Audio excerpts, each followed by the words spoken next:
Welcome everyone to episode 11 of Ohio Unsolved. I'm your host Matthew, and this is our first annual Christmas special. All stories I have today take place on or around Christmas. Also, since this episode is coming out on Christmas Eve, it is going to be much shorter than previous episodes. The first story I have is a killing spree that started on Christmas Eve and lasted for over 60 hours. So sit back with a mug of hot chocolate, make sure to lock your doors and windows, and get ready for Ohio Unsolved.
On Christmas Eve in 1992, in Dayton, Ohio, marvelous Matthew Keene and three of his friends, Heather Matthews, Laura Taylor, and DeMarcus Smith, started a 60-hour rampage of crime and death, which left 6 people dead and 2 more injured.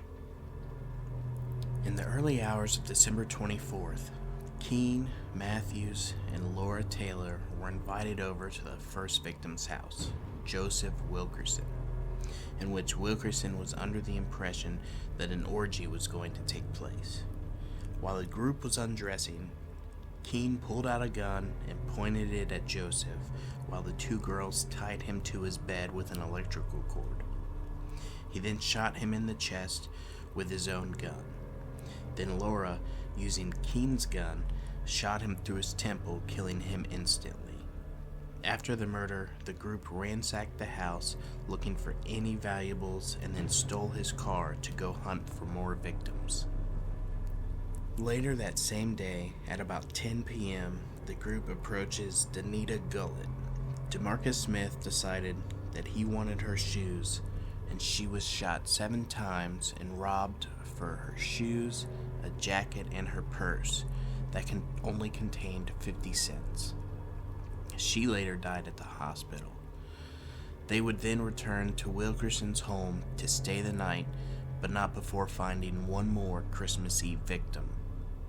At 12:30 a.m., officially Christmas Day, a friend of the group and Heather Matthews' ex-boyfriend was shot 4 times in the legs by DeMarcus, Heather's new boyfriend.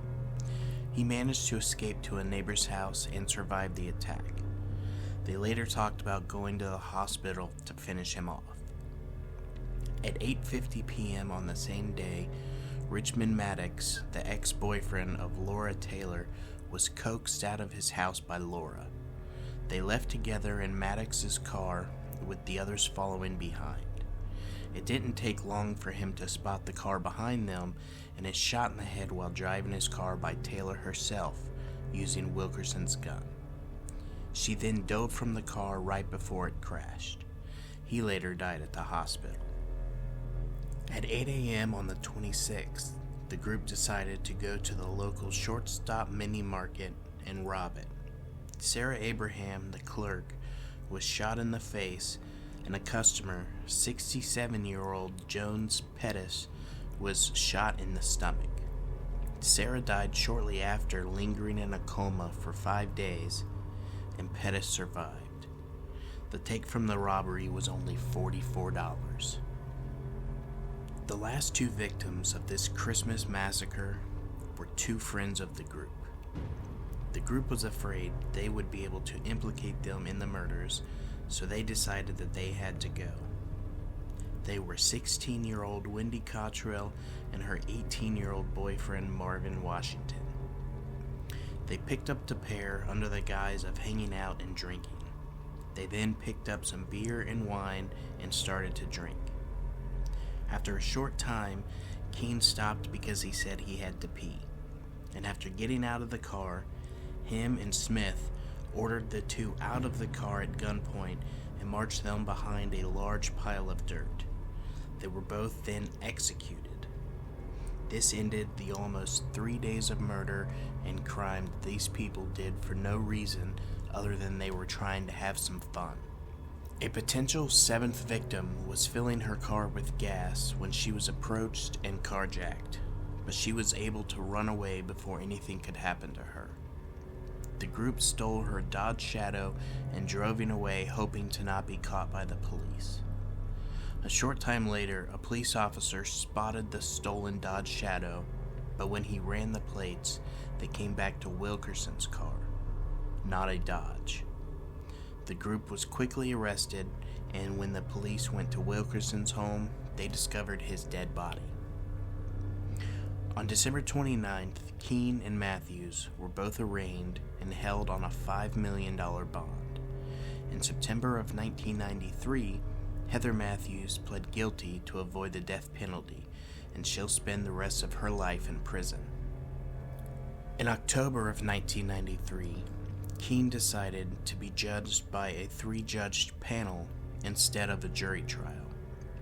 Heather Matthews testified against him, and October 28th, he was sentenced to death. Laura Taylor and DeMarcus Smith were both sentenced to life in prison in January and February of 1994. On July 21st, 2009, Marvelous Matthew Keene was executed by lethal injection. The other 3 are still behind bars, exactly where they belong. These 4 people went on a senseless killing spree on Christmas Eve and Day, all just for fun. They ruined Christmas for the families of all the people they hurt and murdered, and also their own family forever. None of them will be able to have a normal Christmas because of these selfish people and their despicable actions. All 4 deserve the death penalty, and it's a shame that only one of them got it. But thankfully, the other 3 will be in prison for the rest of their lives. Our next story takes place just after Christmas. I will be reading from the author's perspective. This was my first and only experience with a Ouija board. It was the week after Christmas in 1969, and I had just returned to Boys Village, a juvenile institution in Ohio, after Christmas vacation at home. I'd turned 14 2 days before Christmas and enjoyed spending time with my mother and brothers. At the time, Boys Village had 60 boys in residence, divided up between 5 cottages. I lived in Eagles, the newest and largest, with 11 other guys and an older married couple who served as surrogate parents. Only 2 other boys had returned at that point. Everyone else was due back the next day. We built a fire in the fireplace. We made sandwiches from leftovers in the fridge, and we all hung out in the dining room talking about our holidays. We'd each brought back presents from home, radios, toys, and such, and one of the guys brought out a Ouija board that he had gotten. I've heard of them, although I'd never seen one before, nor had the other 2, so we decided that we should all just try it out. The 3 of us set it up and sat there at the dining room table, our fingers touching the planchette lightly, as the instructions said. We asked the board, and whoever was connected with it, ordinary questions. Will I pass the English exam? That sort of thing. And we got simple answers. The planchette moved, but other than to affirm myself that I wasn't moving it, I really didn't give it much thought. It was just interesting. One of the guys accused the other, the one who owned the board, of moving the planchette, which he obviously denied. They went back and forth for a while, and finally the accuser said, "Fuck this, I'll prove you're moving it."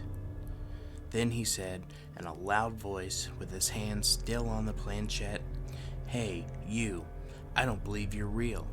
If you are, show us." I mentioned that we'd lit a fire in the fireplace.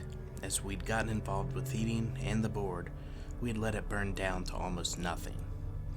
No sooner did the fellow challenge the board than a sheet of blue flame had leapt up from the ashes and up the flue with a loud whooshing hiss. We put the board back in its box, put the box on top of the shelf in the hall closet. For all I know, it's still there.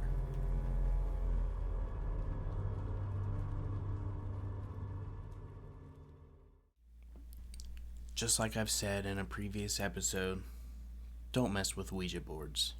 Whether you believe or not, nothing good can come from them. And with all that, that's all that I have for you guys today. I decided to keep the episode shorter than usual so everyone can spend time with their families, including myself. If you're listening on Apple Podcasts, please rate and review. A 5-star rating goes a long way to help others find this podcast.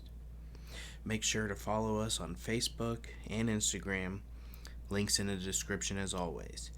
And if you'd like to support the show, consider subscribing on Patreon.